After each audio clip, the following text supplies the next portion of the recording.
চোর এসে রোজ আমার পান্তা ভাত খেয়ে নেয়, তাই যাচ্ছি রাজার কাছে নালিশ করতে।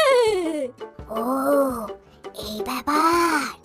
তা বাড়ি ফেরার সময় আমায় নিয়ে যেও, তোমার ভালো হবে গো বুড়িমা।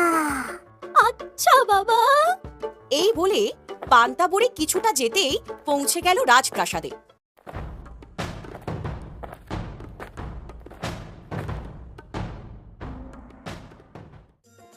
প্রণাম হয় মহারাজ, আমি অনেক দূর থেকে আসছি আপনার কাছে নালিশ জানাতে। নালিশ? তা কি নালিশ? আমি গরিব মানুষ রাজা মশাই, কিন্তু রোজ এক চোর এসে আমার সব পান্তা ভাত খেয়ে যায়।